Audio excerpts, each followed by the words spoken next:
Bueno, como les venía hablando acerca de las hipótesis descriptivas, dábamos entonces el ejemplo acerca de que estas hipótesis plantean cómo se comporta una variable, en este caso que la conducta tendiente a preservar el medio ambiente o las conductas de cuidado del medio ambiente, cuando, por ejemplo, en este estudio se midió en el tiempo y nos muestra entonces que la tendencia que ha tenido esta variable es a incrementar, es decir, que las personas en los últimos años han venido teniendo muchas más conductas de cuidado del medio ambiente. Y mira que acá estamos hablando solamente de una variable y de cómo ésta ha ido manifestándose a lo largo del tiempo. A diferencia de las hipótesis de tipo explicativo, donde se plantean relaciones de causalidad, vemos entonces que una posible respuesta a un interrogante en una investigación de tipo explicativo es aquella donde se postulan relaciones causales de entre dos o más variables. Un ejemplo de ello sería que la enseñanza basada en el trabajo grupal, esta sería una variable que explica a la otra, o sea, la causa de la mejora, en este caso el efecto que produce esta variable, la enseñanza basada en el trabajo grupal, es la mejora sobre otra variable que sería la variable dependiente o la variable explicada, porque es la que está determinada por la anterior variable o la que es la causa, el rendimiento académico del alumno, que sería la variable con la que se está relacionando la enseñanza basada en el trabajo grupal. Entonces, la enseñanza basada en el trabajo grupal mejora el rendimiento académico del alumno. Esta es una hipótesis que se plantea de tipo explicativo porque establece una relación de causa-efecto. En este caso, el efecto es la mejora sobre la variable dependiente, que sería el rendimiento académico del alumno. Aquí tenemos una determinación causal donde hay una variable independiente, que es la variable que explica el efecto o que genera el efecto sobre la otra variable, que es la variable dependiente, que es la que depende de esa variable explicativa o la que es la causa de. Y con ello tenemos entonces que en las investigaciones de tipo explicativo,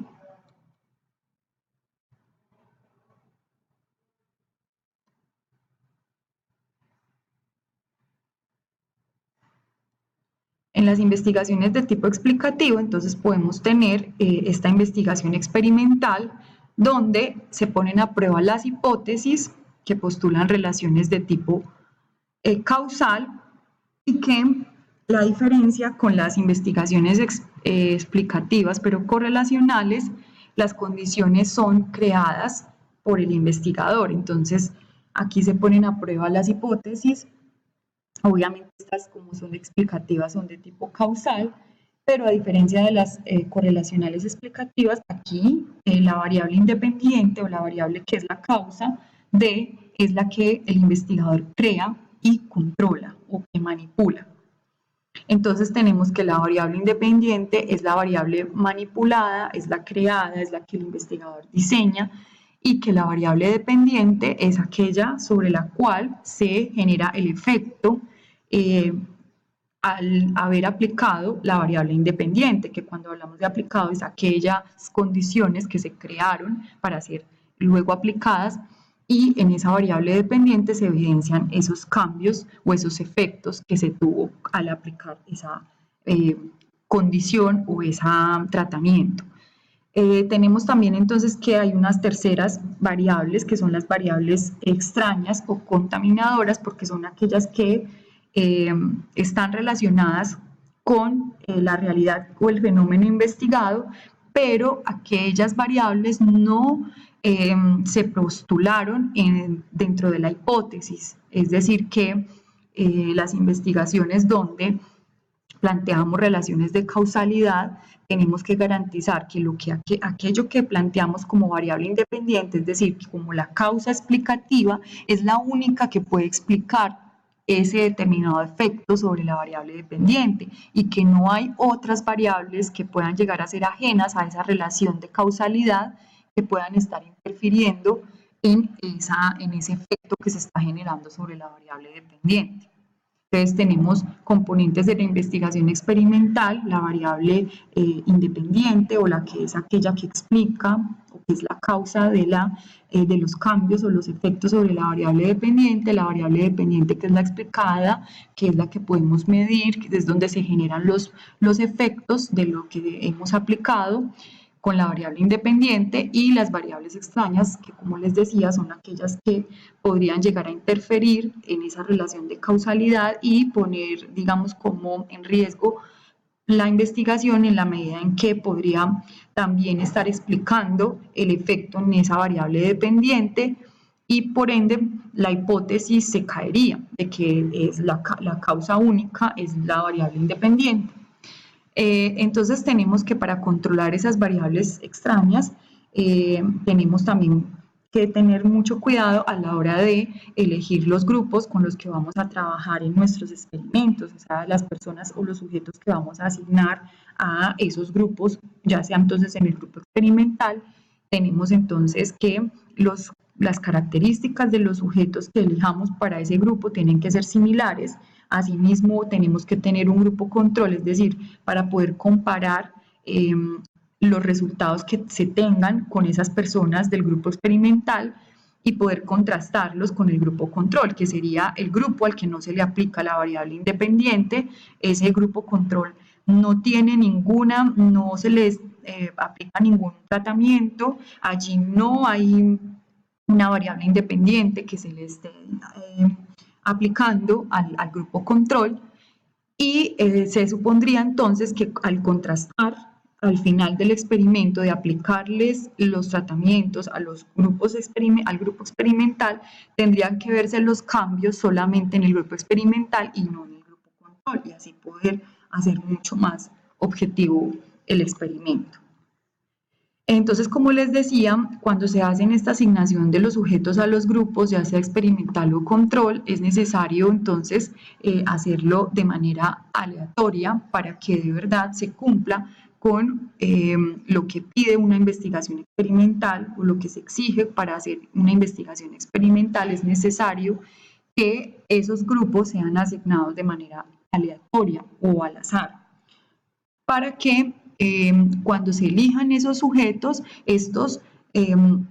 sean elegidos de forma aleatoria, donde no hayan sesgos de parte del investigador, y que cuando lo haga de una manera, si por ejemplo llegara a ser de una manera intencionada, pues obviamente allí estaría viendo un sesgo y no sería un ejercicio tan objetivo. Por eso lo que se hace en las experimentaciones es que esos grupos sean elegidos de forma, esos sujetos que pertenecen a los grupos sean elegidos de forma aleatoria.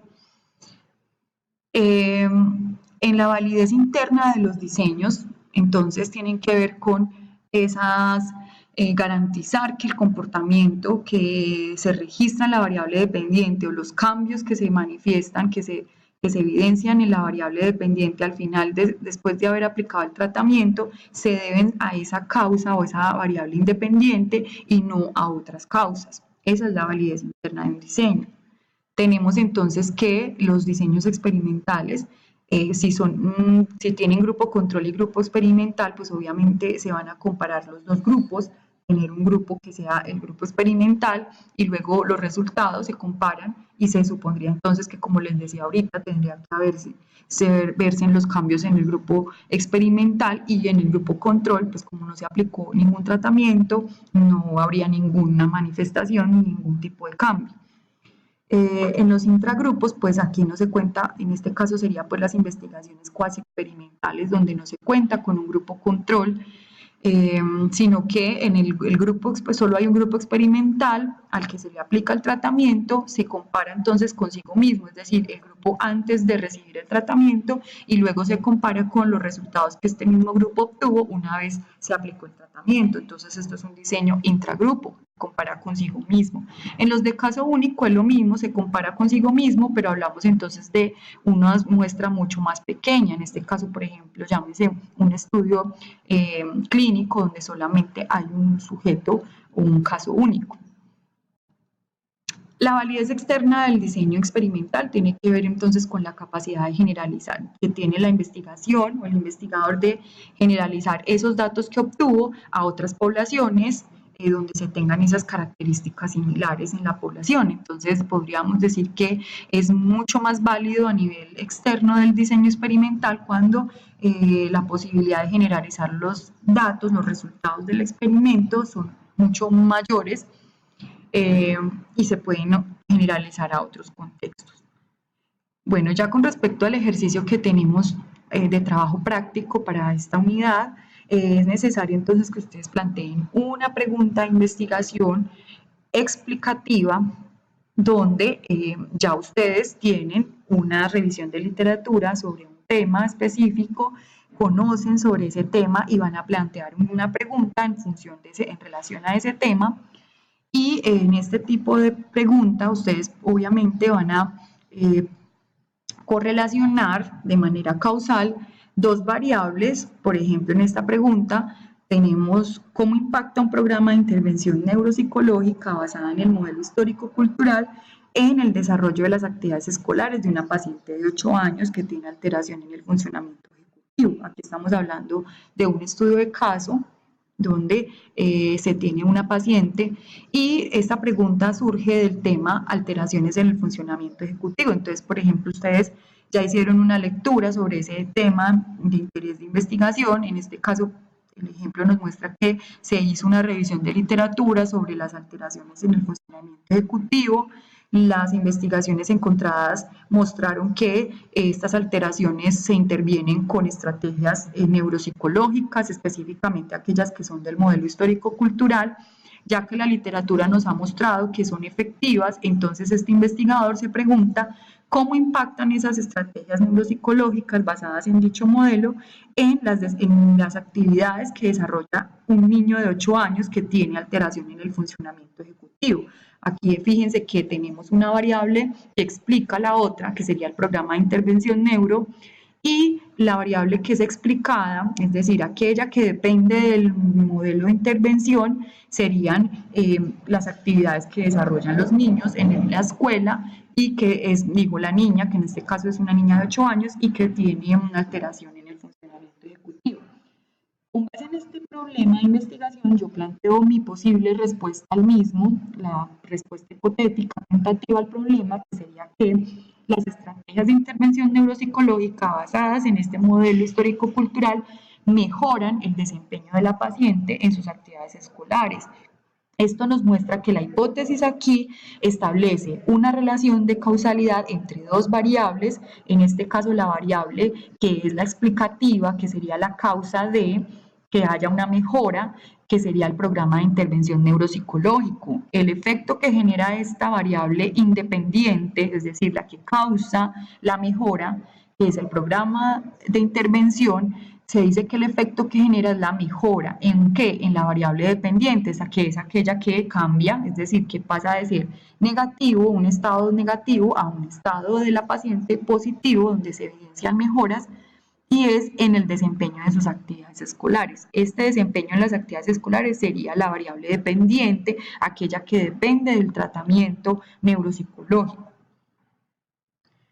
Bueno, entonces para que ustedes planteen sus objetivos de investigación explicativa, es importante que los diferencien de las actividades. Las actividades de investigación son distintas que los propósitos o los objetivos de una investigación. Todos los investigadores llevan a cabo tareas de revisión bibliográfica, por ende la revisión de literatura no puede ser un objetivo. Revisar literatura sobre tal tema o elaborar un estado del arte sobre el tema tal no puede ser un objetivo de investigación. ¿Por qué? Porque es una tarea muy concreta, una actividad como tal. Entonces, la diferencia es que en un objetivo yo digo, ¿para qué voy a llevar a cabo tales acciones o tales tareas o tales actividades? Por ejemplo, si yo hago una revisión de bibliografía, que es una tarea muy puntual, una actividad, pues yo me pregunto, bueno, ¿para qué hace el investigador la revisión? Ah, para poder comprender mejor los procesos de enseñanza-aprendizaje. Entonces, un objetivo podría ser contribuir a la comprensión de los procesos de enseñanza-aprendizaje. Eso sí es un objetivo que tiene un mayor alcance que una sola simple actividad y a la vez nos explica el para qué o la intención que tenemos con nuestras actividades, ¿sí?